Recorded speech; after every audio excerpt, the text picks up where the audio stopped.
ಸ್ವಾಗತ. ನಾನು ಸೌಮ್ಯ ಮಳಲಿ. ಪ್ರಮುಖ ವಿದ್ಯಮಾನಗಳ 30 ಸುದ್ದಿಯನ್ನು ಒಂದೊಂದಾಗಿ ನೋಡ್ತಾ ಹೋಗೋಣ.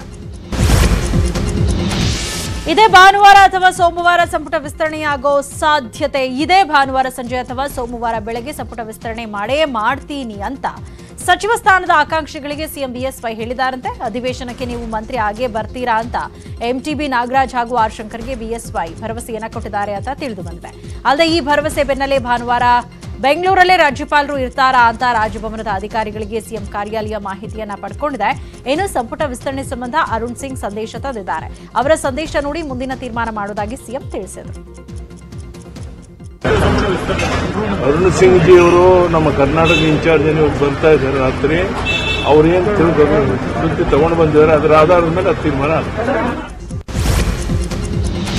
ಬೆಳಗಾವಿಯ ಬಿಜೆಪಿ ಕೋರ್ ಕಮಿಟಿ ಸಭೆಗೆ ಬಿಜೆಪಿ ದಂಡೆ ಆಗಮಿಸಿದೆ. ಸಿಎಂ ಬಿಎಸ್ವೈ, ಬಿಜೆಪಿ ರಾಜ್ಯಾಧ್ಯಕ್ಷ ನಳಿನ್ ಕುಮಾರ್, ಡಿಸಿಎಂ ಗೋವಿಂದ ಕಾರಜೋಳ, ಸಚಿವ ಅಶೋಕ್, ಬಿಜೆಪಿ ರಾಷ್ಟ್ರೀಯ ಪ್ರಧಾನ ಕಾರ್ಯದರ್ಶಿ ಸಿಟಿ ರವಿ ಸೇರಿದಂತೆ ಕೇಸರಿ ಅಗ್ರ ನಾಯಕರು ಕುಂದಾನಗರಿಗೆ ಬಂದಿದ್ದಾರೆ. ಇಂದು ಸಂಜೆಯಿಂದ ನಾಳೆವರೆಗೆ ಬಿಜೆಪಿ ಕೋರ್ ಕಮಿಟಿ ಸಭೆ ನಡೆಯಲಿದೆ. ನಾಳೆ ಸಂಜೆ ತನಕ ಸಿಎಂ ಬಿಎಸ್ವೈ ಕೂಡ ಬೆಳಗಾವಿಯಲ್ಲೇ ಇರ್ತಾರೆ. ಇನ್ನು ಗೋವಾ ಮೂಲಕ ಬಿಜೆಪಿ ರಾಜ್ಯ ಉಸ್ತುವಾರಿ ಅರುಣ್ ಸಿಂಗ್ ಬೆಳಗಾವಿಗೆ ಬರ್ತಿದ್ದಾರೆ. ಉಸ್ತುವಾರಿ ವಹಿಸಿಕೊಂಡ ಬಳಿಕ ಮೊದಲ ಸಲ ಅರುಣ್ ಸಿಂಗ್ ರಾಜ್ಯಕ್ಕೆ ಆಗಮಿಸುತ್ತಿದ್ದಾರೆ. ಬೃಹತ್ ಬೆಂಗಳೂರು ಮಹಾನಗರ ಪಾಲಿಕೆಗೆ ಶೀಘ್ರ ಚುನಾವಣೆ ನಡೆಸಲು ಹೈಕೋರ್ಟ್ ಸೂಚನೆ ಕೊಟ್ಟಿದೆ. ಮುಂದಿನ 6 ವಾರಗಳ ಒಳಗಡೆ ಚುನಾವಣಾ ವೇಳಾಪಟ್ಟಿ ಪ್ರಕಟ ಮಾಡುವಂತೆ ರಾಜ್ಯ ಚುನಾವಣಾ ಆಯೋಗಕ್ಕೆ ಸಿಜೆ ಎಎಸ್ ಓಕಾ ನೇತೃತ್ವದ ಪೀಠ ಸೂಚನೆಯನ್ನ ಕೊಟ್ಟಿದೆ. ಅಲ್ಲದೆ 1 ತಿಂಗಳಲ್ಲಿ ಮೀಸಲಾತಿ ಅಧಿಸೂಚನೆಯನ್ನ ಹೊರಡಿಸಲು ಸೂಚನೆ ಕೊಟ್ಟಿದೆ. ರಾಜ್ಯ ಸರ್ಕಾರ ವಾರ್ಡ್ಗಳ ಪುನರ್ ವಿಂಗಡಣೆ ಮಾಡಿ ಚುನಾವಣೆ ಎದುರಿಸಲು ಸಿದ್ಧವಾಗಿತ್ತು. ಈ ಮಧ್ಯೆ ಹೈಕೋರ್ಟ್ ಆದೇಶ ಮಾಡಿರುವುದರಿಂದ ಸುಪ್ರೀಂ ಕೋರ್ಟ್ಗೆ ಮೇಲ್ಮನವಿ ಹೋಗಲು ರಾಜ್ಯ ಸರ್ಕಾರ ಮುಂದಾಗಿದೆ. ಅಗತ್ಯವಿದ್ದರೆ ಸುಪ್ರೀಂ ಕೋರ್ಟ್ಗೆ ಮೇಲ್ಮನವಿ ಸಲ್ಲಿಸುವುದಾಗಿ ಡಿಸಿಎಂ ಅಶ್ವಥ್ ನಾರಾಯಣ್ ತಿಳಿಸಿದ್ದಾರೆ. ಜಡ್ಜ್ಮೆಂಟ್ ಬಂದ ನಂತರ ತಕ್ಷಣ ಸರ್ಕಾರದಲ್ಲಿ ಇದನ್ನ ವಿಚಾರವನ್ನು ಕೈಗೆತ್ತಿಕೊಂಡು ಏನನ್ನು ಮಾಡಬೇಕು ಅಂತ ನಿಶ್ಚಯ ಮಾಡಿ ಸುಪ್ರೀಂ ಕೋರ್ಟಿಗೆ ಮೇಲ್ಮನವಿ ಹೋಗ್ಬೇಕಾ, ಮೇಲ್ಮನವಿ ಸಲ್ಲಿಸಬೇಕಾ ಅನ್ನುವಂಥದ್ದನ್ನ ನೋಡಿ ಸಲ್ಲಿಸುವಂಥದ್ದು ಅವಶ್ಯಕತೆ ಇದೆ, ಸಲ್ಲಿಸುವಂಥದ್ದು ಮಾಡ್ತೀವಿ. ಯಾಕೆಂದರೆ ನಾವು ಮ್ಯಾನಿಫೆಸ್ಟೋನಲ್ಲೂ ತಿಳಿಸಿರುವಂಥದ್ದೇ, ಪ್ರತ್ಯೇಕವಾಗಿ ಜನಾಭಿಪ್ರಾಯನ ನಾವು ಕೊಟ್ಟಿರುವಂಥದ್ದು. ಪ್ರತ್ಯೇಕವಾಗಿ ಬೃಹತ್ ಬೆಂಗಳೂರು ಮಹಾನಗರ ಪಾಲಿಕೆಗೆ ಒಂದು ಪ್ರತ್ಯೇಕವಾದಂಥ ಒಂದು ಕಾಯ್ದೆಯನ್ನು ಕೊಡ್ತೀವಿ ಅಂತ ಈಗಾಗಲೇ ಆಗಿದೆ.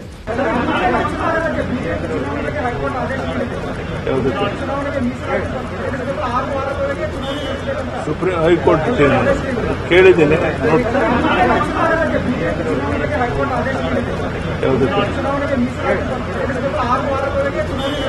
ಸುಪ್ರೀಂ ಹೈಕೋರ್ಟ್ ಮರಾಠಿ ಪ್ರಾಧಿಕಾರ ವಿರೋಧಿಸಿ ನಾಳೆ ಕರ್ನಾಟಕ ಬಂದ್ಗೆ ಕರೆ ನೀಡಲಾಗಿದ್ದು, ರಾಜ್ಯದ ಜನತೆ ಬೆಂಬಲ ನೀಡಬೇಕು ಅಂತ ವಾಟಾಳ್ ನಾಗರಾಜ್ ಮನವಿಯನ್ನ ಮಾಡಿದ್ದಾರೆ. ಬಂದ್ ಬಗ್ಗೆ ಮಾತನಾಡಿದ ವಾಟಾಳ್ ನಾಗರಾಜ್, ನಾಳಿನ ಬಂದ್ ಪ್ರತಿಷ್ಠೆಯ ಬಂದ್ ಆಗಿದೆ. ಇದು ಯಡಿಯೂರಪ್ಪ ಹಾಗೂ ಕನ್ನಡಿಗರ ನಡುವಿನ ಸಮರ. ನಾಳೆ ರಾಜ್ಯಾದ್ಯಂತ ಬಂದ್ ಆಗುತ್ತೆ, ಯಾವ ಸೇವೆಯೂ ಇರೋದಿಲ್ಲ ಅಂತ ಹೇಳಿದ್ರು. ಆಟೋ, ಹೋಟೆಲ್, ಸಾರಿಗೆ ಎಲ್ಲವನ್ನೂ ಬಂದ್ ಮಾಡ್ತಾರೆ. ಕರವೇ ನಮಗೆ ಸಂಪೂರ್ಣ ಬೆಂಬಲ ಕೊಟ್ಟಿದೆ ಅಂತ ಹೇಳಿದ್ರು. 1500ಕ್ಕೂ ಹೆಚ್ಚಿನ ಕನ್ನಡ ಪರ ಸಂಘಟನೆಗಳು ಹೋರಾಟ ಮಾಡಲಿದೆ. ನಾಳೆ 10:30ರ ಸುಮಾರಿಗೆ ಗಾಂಧಿನಗರದಿಂದ ಮುಖ್ಯಮಂತ್ರಿ ನಿವಾಸದವರೆಗೆ ಜಾಥಾ ಮಾಡಲಿದೆ ಅಂತ ತಿಳಿಸಿದ್ರು. ನಾಳೆ ಸಂಪೂರ್ಣ ಯಶಸ್ವಿ ಆಗುತ್ತೆ. ಸ್ವಲ್ಪ ಹೆಚ್ಚು ಕಡಿಮೆ ಎಲ್ಲ ಸಂಘಟನೆಗಳು ನಮಗೆ ಬೆಂಬಲ ಕೊಟ್ಬಿಟ್ಟಿದ್ದಾರೆ. ಸರ್ಕಾರ ಮಾಡಿರ್ತಕ್ಕಂಥದ್ದು ಅತ್ಯಂತ ಅಪಾಯಕಾರಿ ಬೆಳವಣಿಗೆ, ಅಪರಾಧ. ಇದು ಬಹಳ ಕರ್ನಾಟಕಕ್ಕೆ, ಕನ್ನಡಿಗರಿಗೆ ಅಪಾಯ ಇದೆ. ಆ ದೃಷ್ಟಿಯಿಂದ ಇದು ಕನ್ನಡಿಗರ ಬಂದ್, ಸ್ವಾಭಿಮಾನ ಬಂದ್. ಆಟೋ ರಿಕ್ಷಾ ಮತ್ತು ಟ್ಯಾಕ್ಸಿಗಳು ಎಲ್ಲ ಮತ್ತು ಹೋಟೆಲ್ಗಳು ಎಲ್ಲರೂ ಸಂಪೂರ್ಣವಾಗಿ ಬೆಂಬಲವನ್ನು ಹೋಟೆಲ್ ಮಾಲೀಕರುಗಳು ಕೊಡ್ತಾ ಇದ್ದಾರೆ. ನಾಳೆ ಒತ್ತಾಯಪೂರ್ವಕವಾಗಿ ಬಂದ್ ಮಾಡಿಸಿದ್ರೆ ಕಠಿಣ ಕ್ರಮ ತೆಗೆದುಕೊಳ್ಳುವುದಾಗಿ ಗೃಹ ಸಚಿವ ಬಸವರಾಜ ಬೊಮ್ಮಾಯಿ ಎಚ್ಚರಿಕೆಯನ್ನ ಕೊಟ್ಟಿದ್ದಾರೆ. ಬಂದ್ ಮಾಡದಂತೆ ಸುಪ್ರೀಂ ಕೋರ್ಟ್ ಮಾರ್ಗಸೂಚಿ ಇದೆ. ಬಂದ್ ಕೈಬಿಡುವಂತೆ ಹೋರಾಟಗಾರರಿಗೆ ಮತ್ತೊಮ್ಮೆ ಮನವಿಯನ್ನ ಮಾಡ್ತೇನೆ ಅಂತ ಮನವಿಯನ್ನ ಮಾಡಿದ ಗೃಹ ಸಚಿವರು, ಸಾರ್ವಜನಿಕರಿಗೆ ತೊಂದರೆ ಮಾಡಿದ್ರೆ ನಿರ್ದಾಕ್ಷಿಣ್ಯ ಕ್ರಮ ಕೈಗೊಳ್ತೇವೆ ಅಂತ ವಾರ್ನಿಂಗ್ ಅನ್ನ ಕೊಟ್ಟಿದ್ದಾರೆ. ಅಲ್ಲದೆ ಪೊಲೀಸ್ ಇಲಾಖೆ ನಾಳೆಗೆ ಬೇಕಾದ ಅಗತ್ಯ ಮುಂಜಾಗ್ರತಾ ಕ್ರಮವನ್ನ ಕೈಗೊಂಡಿದೆ ಅಂತ ಹೇಳಿದರು. ಬಂದ್ ಬಗ್ಗೆ ಸುಪ್ರೀಂ ಕೋರ್ಟ್ ಜಡ್ಜ್ಮೆಂಟೇ ಇದೆ. ಬಂಡ್ಗಳು ಮಾಡಬಹುದು, ಅವ್ರಿಗೆ ಬೇರೆ ರೀತಿ ಹಲವಾರು ಅವಕಾಶ ಇದೆ ಪ್ರತಿಭಟನೆ ಮಾಡೋಕ್ಕೆ. ಬಂದ್ ಮಾಡಿ ಜನರ ಜೀವನ ಅಸ್ತವ್ಯಸ್ತ ಮಾಡುವಂಥದ್ದು ಸರಿಯಲ್ಲ. ನಾನು ಮತ್ತೊಮ್ಮೆ ಮನವಿ ಮಾಡ್ತೇನೆ ಅವರಿಗೆ, ಬಂದನ್ನು ನಿಲ್ಲಿಸಿ ಕೈ ಬಿಡಿ. ಪೊಲೀಸ್ ಬಂದೋಬಸ್ತ್ ರಾಜ್ಯಾದ್ಯಂತ ಮಾಡ್ತೇವೆ. ಯಾರೂ ಕೂಡ ಒತ್ತಾಯದಿಂದ ಬಂದ್ ಮಾಡುವಂಥದ್ದಲ್ಲ. ಒತ್ತಾಯದಿಂದ ಬಂದಾದರೆ ನಾವು ಕಾನೂನು ಪ್ರಕಾರ ಕ್ರಮವನ್ನು. ನಾಳೆಯ ಕರ್ನಾಟಕ ಬಂದ್ನಲ್ಲಿ ಏನಿರುತ್ತೆ ಏನಿರಲ್ಲ ಅಂತ ನೋಡೋದಾದ್ರೆ ಕೆಎಸ್ಆರ್ಟಿಸಿ ಬಿಎಂಟಿಸಿ ಬಸ್ ಸೇವೆ, ನಮ್ಮ ಮೆಟ್ರೋ ಸೇವೆ ಎಂದಿನಂತೆ ಇರಲಿದೆ. ಸರ್ಕಾರಿ ಕಚೇರಿಗಳು, ಆಸ್ಪತ್ರೆಗಳು, ಮೆಡಿಕಲ್ ಶಾಪ್, ಆಂಬ್ಯುಲೆನ್ಸ್ ಸೇವೆಯಲ್ಲಿ ಯಾವುದೇ ವ್ಯತ್ಯಯ ಇರೋದಿಲ್ಲ. Petrol bunk, hotel, restaurant, bank, ATM ತೆರೆದಿರುತ್ತೆ. ಹಾಲು, ಪೇಪರ್, ತರಕಾರಿ ವ್ಯಾಪಾರ ಎಂದಿನಂತೆ ನಡೆಯಲಿದೆ. ನಾಳೆಯ ಬಂದ್ಗೆ ಓಲಾ, ಊಬರ್, ಟ್ಯಾಕ್ಸಿ, ಆಟೋ ಚಾಲಕರು ಬೆಂಬಲವನ್ನು ಸೂಚಿಸಿದ್ದಾರೆ. ಹೀಗಾಗಿ ಓಲಾ, ಊಬರ್, ಟ್ಯಾಕ್ಸಿ, ಆಟೋ ಸೇವೆ ಸಿಗೋದಿಲ್ಲ. ಇನ್ನು ಬೀದಿ ಬದಿ ವ್ಯಾಪಾರ ಬಂದ್ ಆಗುವ ಸಾಧ್ಯತೆ ಇದೆ. ಬೆಂಗಳೂರಿನಲ್ಲಿ ನಾಳೆ ಬಂದ್ ಆಗಲಿ, ಪ್ರತಿಭಟನೆ ಆಗಲಿ ಪೊಲೀಸರು ಅನುಮತಿ ಯಾವ ಸಂಘಟನೆಗೂ ಕೊಟ್ಟಿಲ್ಲ ಅಂತ ಪೊಲೀಸ್ ಕಮಿಷನರ್ ತಿಳಿಸಿದ್ದಾರೆ. ನಾಳಿನ ಬಂದ್ನಲ್ಲಿ ಯಾವುದೇ ಅಹಿತಕರ ಘಟನೆ ನಡೆಯದಂತೆ ಪೊಲೀಸರು ಸಿದ್ಧತೆಯನ್ನ ಮಾಡಿಕೊಂಡಿದ್ದಾರೆ. ಬೆಂಗಳೂರಲ್ಲಿ ನಾಳೆ 15,000 ಪೊಲೀಸರ ನಿಯೋಜನೆ ಮಾಡಲಾಗಿದ್ದು, ಶಾಂತಿ ಭಂಗಕ್ಕೆ ಯತ್ನಿಸಿದ್ರೆ ನಿರ್ದಾಕ್ಷಿಣ್ಯ ಕ್ರಮ ಕೈಗೊಳ್ಳಲಿದ್ದಾರೆ. ಸಾರ್ವಜನಿಕರ ಆಸ್ತಿ ಪಾಸ್ತಿ ಹಾನಿ ಮಾಡಿದ್ರೆ ಕಾನೂನು ಕ್ರಮದ ಎಚ್ಚರಿಕೆಯನ್ನು ಸಹ ಕೊಟ್ಟಿದ್ದಾರೆ. ನಾಳೆ ಕರ್ನಾಟಕ ಬಂದ್ಗೆ ಕರೆ ಕೊಟ್ಟಿರೋ ಹಿನ್ನೆಲೆಯಲ್ಲಿ ಬಂದ್ ಮಾಡಿ ಜನರಿಗೆ ತೊಂದರೆ ಕೊಡುವ ಕೆಲಸ ಮಾಡಬೇಡಿ ಅಂತ ಬೆಂಗಳೂರಲ್ಲಿ ಸಿಎಂ ಯಡಿಯೂರಪ್ಪ ಮನವಿ ಮಾಡಿಕೊಂಡಿದ್ದಾರೆ. ವಾಟಾಳ್ ನಾಗರಾಜ್ ಸೇರಿ ಎಲ್ರಿಗೂ ಸಹ ಈ ಬಂದ್ ಮಾಡಿ ಜನರಿಗೆ ತೊಂದರೆ ಕೊಡುವಂಥ ಕೆಲಸ ಮಾಡಬೇಡಿ, ಅದರ ಅಗತ್ಯ ಇಲ್ಲ. ಎಲ್ಲ ಸಮಾಜನೂ ಒಟ್ಟಾಗಿ ತೊಗೊಂಡೋಗುವಂಥದ್ದು ಪ್ರಯತ್ನ ನಾನು ಮಾಡ್ತಾಯಿದ್ದೀನಿ. ಕನ್ನಡದಕ್ಕೆ ಏನೇನು ಆದ್ಯತೆ ಕೊಡಬೇಕು ಎಲ್ಲ ಆದ್ಯತೆ ಕೊಟ್ಟಿದ್ದೇನೆ. ಇನ್ನೂ ಏನು ಹೇಳ್ತಾರೋ ಕನ್ನಡದ ನಮ್ಮ ಮುಖಂಡರುಗಳು ಅದನ್ನು ಮಾಡೋಕ್ಕೆ ನಾನು ಸಿದ್ಧ ಇದ್ದೇನೆ. ದಯಮಾಡಿ ಎಲ್ಲೂ ಸಹ ಇದಕ್ಕೆ ಅವಕಾಶ ಇಲ್ಲ. ಈ ಸಾರಿ ಬಂದ್ಗೆ ಅವಕಾಶ ಕೊಡಬೇಡಿ, ದಯವಿಟ್ಟು ಸಹಕರಿಸಿ ಅಂತ ಅತ್ಯಂತ ವಿನಯಪೂರ್ವಕವಾಗಿ ಅವ್ರನ್ನ ಪ್ರಾರ್ಥನೆ ಮಾಡ್ತೀನಿ. ನಮ್ಮ ಹತ್ರ ಯಾರು ಇನ್ನೂ ಕಾರ್ಯಕ್ರಮ ಪರ್ಮಿಷನ್ಗೆ ಯಾರೂ ಬಂದಿಲ್ಲ, ಯಾವ ಥರದ್ದು ನಾವು ಪರ್ಮಿಷನ್ ಕೊಟ್ಟಿಲ್ಲ. ಅದರಿಂದ ಕಾನೂನುಬಾಹಿರವಾಗಿ ಯಾರು ಚೇಷ್ಟೆ ಇದ್ದರೆ ನಾಳೆ ಇದಕ್ಕೆ ಬಂದೋಬಸ್ತ್ ಮಾಡಿದ್ದೀವಿ ಅಂತ ಹೇಳ್ತೀನಿ. ಯಾವ ಥರದ್ದು ಅವರು ಭಯ ಇಲ್ಲದೆ ನಿರ್ಭೀಕರಾಗಿ ನಾಳೆ ಅವರು ಕೆಲಸಕ್ಕೆ ಬರಬೇಕು. ಅವರು ತಮ್ಮ ದಿವಸದ ವಹಿವಾಟು ಏನಿದೆ ಅದನ್ನು ಅವರು ಮಾಡಲಿಕ್ಕೆ ಯಾವ ಥರದ್ದು.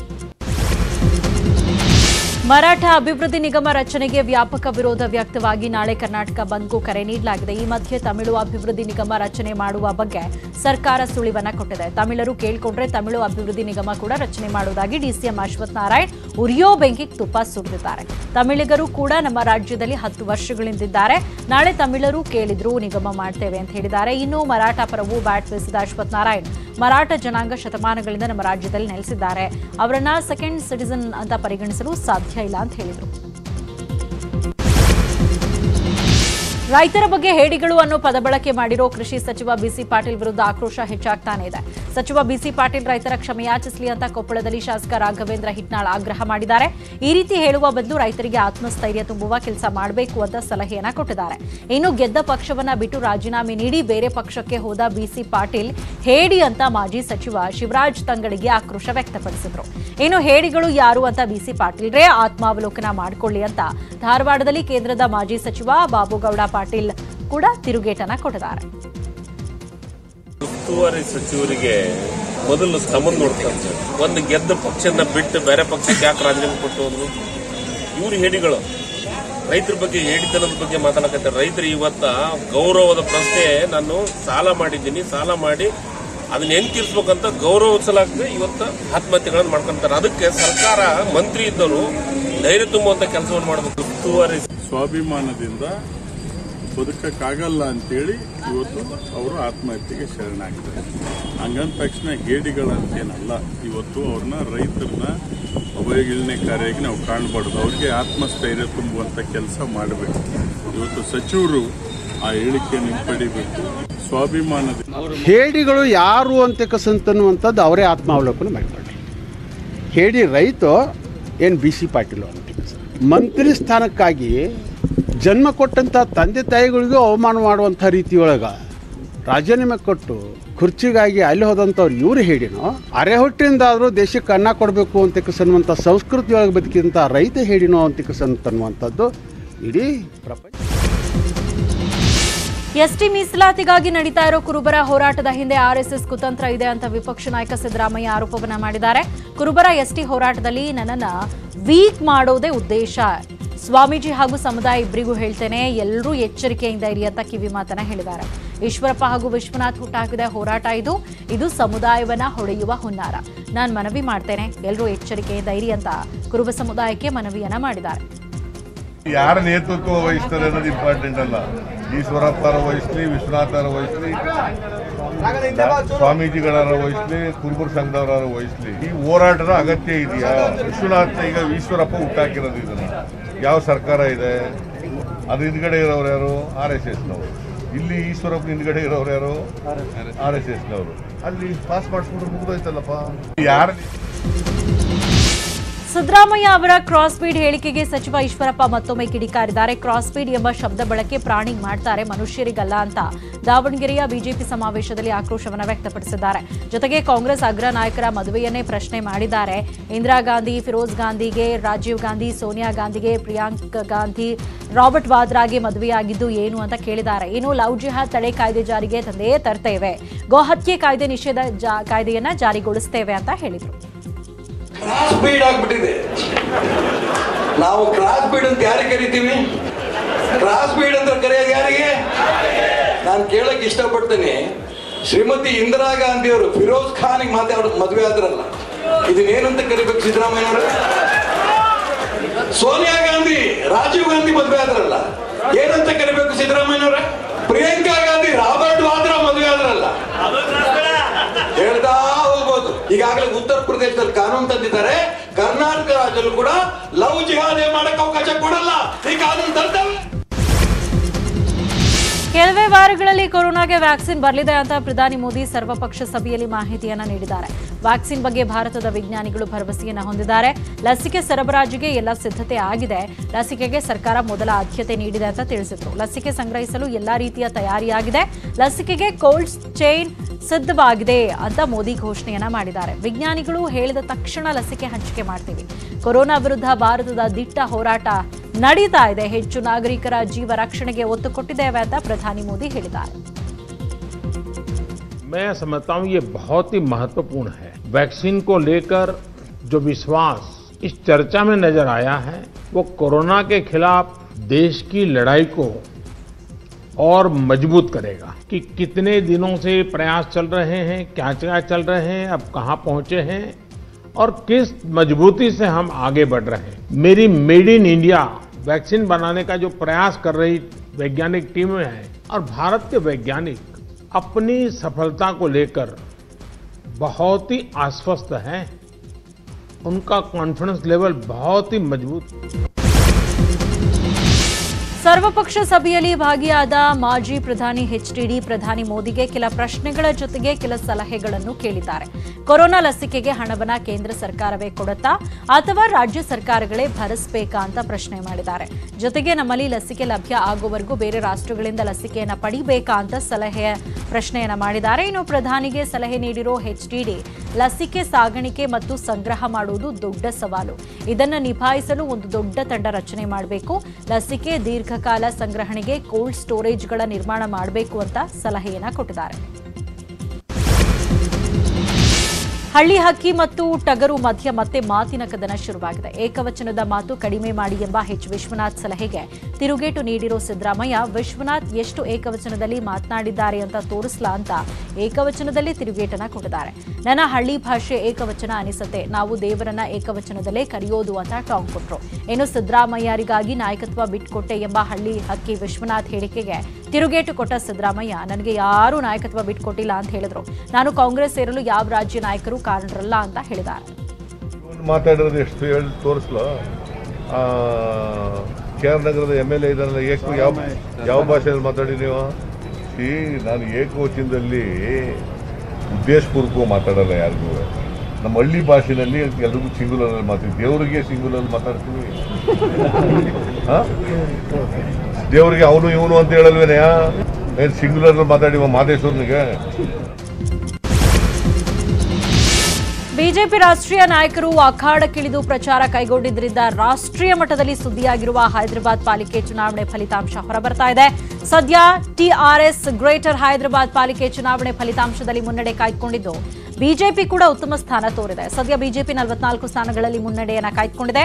TRS 60 ಸ್ಥಾನಗಳಲ್ಲಿ, MIM 44 ಸ್ಥಾನಗಳಲ್ಲಿ ಮುನ್ನಡೆ ಪಡೆದಿದ್ದು ಪಾಲಿಕೆ ಫಲಿತಾಂಶ ಜಿದ್ದಾಜಿದ್ದಿನಿಂದ ಕೂಡಿದೆ. ಸದ್ಯ ತ್ರಿಕೋನ ಹಣಾಹಣಿ ನಡೀತಾ ಇದೆ.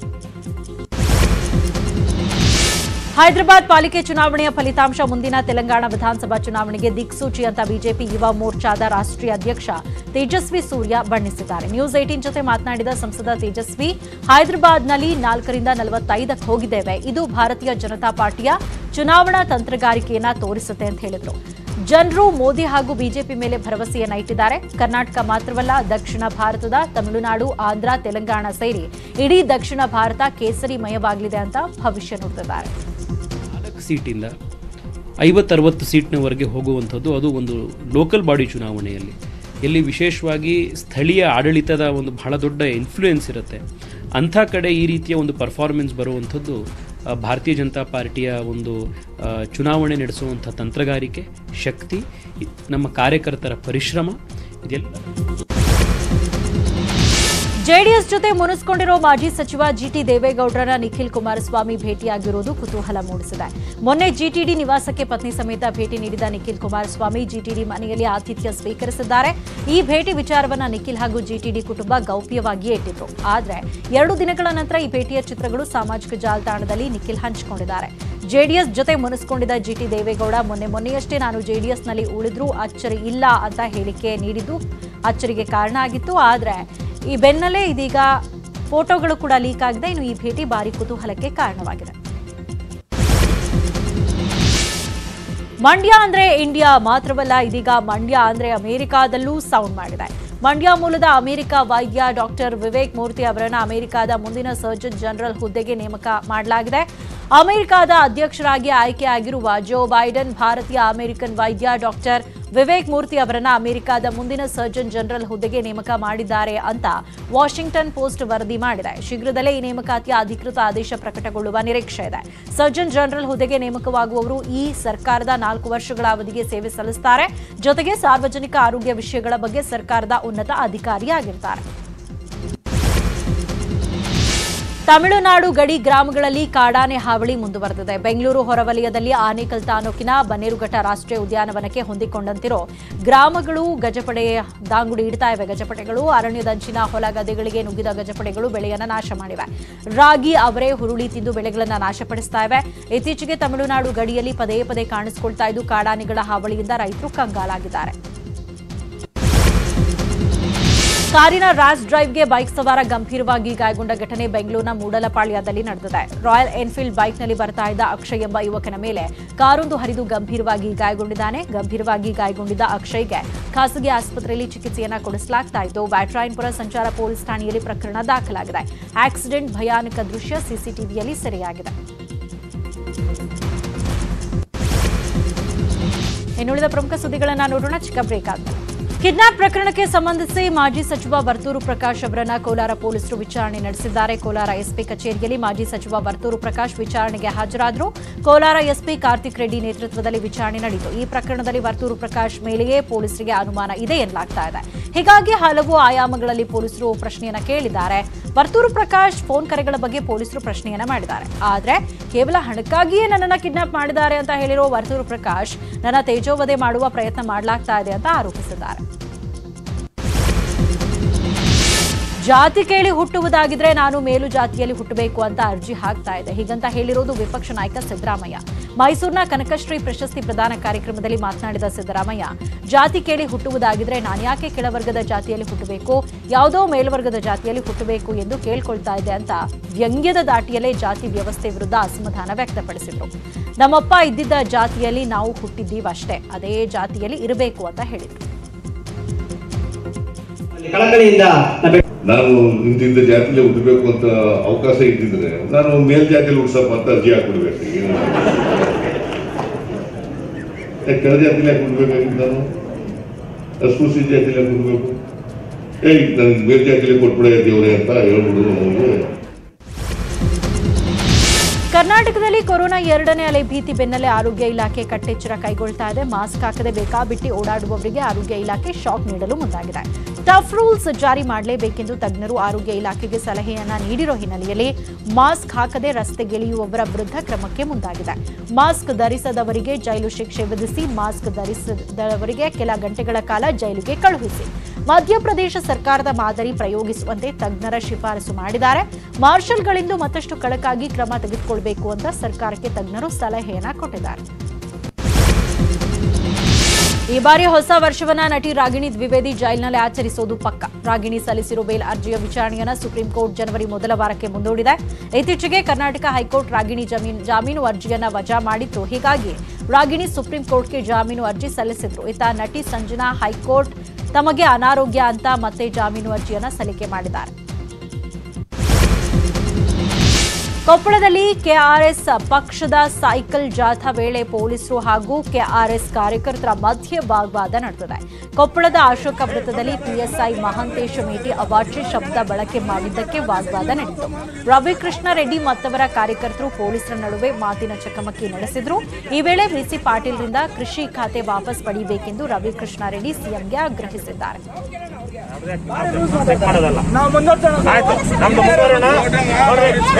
ಕೃಷಿ ಸಚಿವರೇ, ನಿಮ್ಮ ಸರ್ಕಾರಗಳ ಅಯೋಗ್ಯತನದಿಂದಾಗಿ, ರಾಜಕಾರಣಿಗಳ ಬೇಜವಾಬ್ದಾರಿತನದಿಂದಾಗಿ, ನಮ್ಮ ಅಧಿಕಾರಿಗಳ ಭ್ರಷ್ಟಾಚಾರದಿಂದಾಗಿ ಒಟ್ಟಾರೆ ಕುಸಿದಿರುವಂತಹ ಮೌಲ್ಯಗಳ ಕಾರಣಕ್ಕಾಗಿ, ಭವಿಷ್ಯ ಅಂಧಕಾರವನ್ನ ತೋರಿಸ್ತಾ ಇರುವ ಕಾರಣಕ್ಕಾಗಿ ಅಸಹಾಯಕ ಸ್ಥಿತಿಯಲ್ಲಿ ರೈತ ಆತ್ಮಹತ್ಯೆ. ಇನ್ನುಳಿದಗಳನ್ನು ಒಂದೊಂದಾಗಿ ನೋಡ್ತಾ ಹೋಗೋಣ. ತಮಿಳುನಾಡು ಕೇರಳದಲ್ಲಿ ಬುರೇವಿ ಸೈಕ್ಲೋನ್ ಅಬ್ಬರ ಜೋರಾಗಿದೆ. ಇಂದು ಮುಂಜಾನೆ ಬುರೇವಿ ಚಂಡಮಾರುತ ತಮಿಳುನಾಡಿನ ಕರಾವಳಿ ಪ್ರದೇಶವನ್ನು ಹಾದು ಹೋಗಿ ಬಳಿಕ ಕೇರಳದಲ್ಲೂ ಅಪ್ಪಳಿಸಲಿದೆ. ಕೇರಳದ 5 ಜಿಲ್ಲೆಗಳಲ್ಲಿ ಸರ್ಕಾರಿ ರಜೆ ಘೋಷಿಸಲಾಗಿದೆ. ಚಂಡಮಾರುತದಿಂದ ತಮಿಳುನಾಡಿನಲ್ಲಿ ಭಾರೀ ಮಳೆಗೆ ಜನಜೀವನ ಅಸ್ತವ್ಯಸ್ತವಾಗಿದ್ದು ರಸ್ತೆ ಮನೆಗಳೆಲ್ಲ ಜಲಾವೃತಗೊಂಡಿದೆ. ಇನ್ನೊಂದು ಕಡೆ ಮಳೆಯಿಂದ ಹಾನಿಗೀಡಾದ ಪ್ರದೇಶಗಳಿಗೆ ಪುದುಚೇರಿ ಸಿಎಂ ನಾರಾಯಣಸ್ವಾಮಿ ಸ್ವತಃ ಕಾಲ್ನಡಿಗೆಯಲ್ಲೇ ಬಂದು ಪರಿಶೀಲನೆ ನಡೆಸಿದರು. ಬುರೇವಿ ಸೈಕ್ಲೋನ್ನಿಂದ ಬೆಂಗಳೂರಿನಲ್ಲಿ ಮೋಡ ಕವಿದ ವಾತಾವರಣ ಇದ್ದು ತುಂತುರು ಮಳೆಯಾಗಿದೆ. ಅಲ್ಲದೆ ಇನ್ನು 3 ದಿನಗಳವರೆಗೆ ಬೆಂಗಳೂರಿನ ವಾತಾವರಣ ಹೀಗೆ ಮುಂದುವರಿಯಲಿದೆ ಅಂತ ರಾಜ್ಯ ಹವಾಮಾನ ಇಲಾಖೆ ನಿರ್ದೇಶಕ ಡಾಕ್ಟರ್ ಸಿಎಸ್ ಪಾಟೀಲ್ ನ್ಯೂಸ್ 18ಗೆ ಮಾಹಿತಿಯನ್ನು ಕೊಟ್ಟಿದ್ದಾರೆ. ರಾಜ್ಯದ ದಕ್ಷಿಣ ಒಳನಾಡಿನಲ್ಲಿ ನಾಳೆ ಕೂಡ ಮಳೆಯಾಗಲಿದೆ. ಕೋಲಾರ, ಚಿಕ್ಕಬಳ್ಳಾಪುರ ಮತ್ತು ಚಾಮರಾಜನಗರಕ್ಕೆ ಇಂದು ಯೆಲ್ಲೋ ಅಲರ್ಟ್ ಘೋಷಣೆ ಮಾಡಲಾಗಿದ್ದು ಈ 3 ಜಿಲ್ಲೆಗಳಲ್ಲಿ ಇವತ್ತು ಭಾರೀ ಮಳೆಯಾಗುವ ಸಾಧ್ಯತೆ ಇದೆ. ದೆಹಲಿಯ ವಾಯು ಮಾಲಿನ್ಯ ಗ್ಯಾಸ್ ಚೇಂಬರ್ ರೀತಿ ಆಗಿದೆ. ದೀಪಾವಳಿ ಕಳೆದು 20 ದಿನವಾದರೂ ವಾಯು ಮಾಲಿನ್ಯ ನಿಯಂತ್ರಣಕ್ಕೆ ಬರ್ತಾ ಇಲ್ಲ. ದೆಹಲಿಯಲ್ಲಿ ಸರಾಸರಿ ಏರ್ ಕ್ವಾಲಿಟಿ ಇಂಡೆಕ್ಸ್ 339 ಆಗಿರೋದ್ರಿಂದ ಜನ ಆತಂಕಕ್ಕೀಡಾಗಿದ್ದಾರೆ. ದೀಪಾವಳಿಯಲ್ಲಿ ಪಟಾಕಿ ಸಿಡಿಸೋದನ್ನು ನಿಷೇಧಿಸಲಾಗಿತ್ತು. ಇಷ್ಟೆಲ್ಲವನ್ನ ಮಾಡಿದ್ರೂ ಕೂಡ ದೆಹಲಿಯ ವಾಯು ಮಾಲಿನ್ಯ ನಿಯಂತ್ರಣ ಆಗಿಲ್ಲದೆ ಇರೋದು ಆತಂಕವನ್ನ ಸೃಷ್ಟಿಸಿದೆ. ರೈತ ಹೋರಾಟದ ವಿರುದ್ಧ ಆಕ್ಷೇಪಾರ್ಹ ಟ್ವೀಟ್ ಮಾಡಿದ್ದ ನಟಿ ಕಂಗನಾ ರಣಾವತ್ಗೆ ದೆಹಲಿಯ Sikh gurdwara management committee legal notice ಕೊಟ್ಟಿದೆ. ರೈತ ಪ್ರತಿಭಟನೆಯ ಬಗ್ಗೆ ಮಾಡಿದ ಆಕ್ಷೇಪಾರ್ಹ ಟ್ವೀಟ್ಗೆ ಕ್ಷಮೆ ಕೇಳುವಂತೆ ಆಗ್ರಹ ಮಾಡಿದೆ. ನಟಿ ಕಂಗನಾ ಹಿರಿಯ ವೃದ್ಧೆಯೊಬ್ಬರನ್ನ ದೆಹಲಿ ಚಲೋ ರೈತರ ಪ್ರತಿಭಟನೆಯಲ್ಲಿ ಭಾಗಿಯಾಗಿರುವ ಬಿಲ್ಕಿಸ್ ಬಾನು ಅಂತ ತಪ್ಪಾಗಿ ಗುರುತಿಸಿದ್ರು. ಆ ವೃದ್ಧೆಯನ್ನ ಪಾಕ್ ಏಜೆಂಟ್ ಅಂತ ವ್ಯಂಗ್ಯ ಮಾಡಿದ್ರು. ರೈತರ ಪ್ರತಿಭಟನೆಯ ಬಗ್ಗೆ ಕಂಗನಾ ಮಾಡಿದ ಅವಹೇಳನಕಾರಿ ಟೀಕೆಗಳಿಗೆ ಬೇಷರತ್ತಾಗಿ ಕ್ಷಮೆ ಯಾಚಿಸಬೇಕು ಅಂತ ಸಿಖ್ ಗುರುದ್ವಾರ ಮ್ಯಾನೇಜ್ಮೆಂಟ್ ಕಮಿಟಿ ಒತ್ತಾಯಿಸಿದೆ. ಬೆಂಗಳೂರಿನ ಮಹಾಲಕ್ಷ್ಮಿ ಲೇಔಟ್ನಲ್ಲಿರುವ ಬಿಜಿಎಸ್ ವಿದ್ಯಾಸಂಸ್ಥೆಯಲ್ಲಿ ಪ್ರತಿಭಾ ಪುರಸ್ಕಾರ ನೀಡಲಾಯಿತು. ರಾಜ್ಯಾದ್ಯಂತ ಇರುವ ಬಿಜಿಎಸ್ ವಿದ್ಯಾಸಂಸ್ಥೆಗಳಲ್ಲಿ ಡಿಸ್ಟಿಂಕ್ಷನ್ ಪಡೆದಿರುವ ವಿದ್ಯಾರ್ಥಿಗಳಿಗೆ ಸ್ಮರಣಿಕೆ ನೀಡಿ ಗೌರವಿಸಲಾಯಿತು. 95% ಹೆಚ್ಚು ಅಂಕ ಪಡೆದ ವಿದ್ಯಾರ್ಥಿಗಳನ್ನು ಸನ್ಮಾನ ಮಾಡಲಾಯಿತು. ಕಾಲೇಜು ಆರಂಭವಾಗದೆ ಬೇಸರಗೊಂಡಿದ್ದ ವಿದ್ಯಾರ್ಥಿನಿಯರು ಸಂಭ್ರಮಿಸಿದರು. ಇದಿಷ್ಟು ಸದ್ಯದ ನ್ಯೂಸ್ ಅಪ್ಡೇಟ್ಸ್. ನೋಡ್ತಾ ಇರಿ ನ್ಯೂಸ್.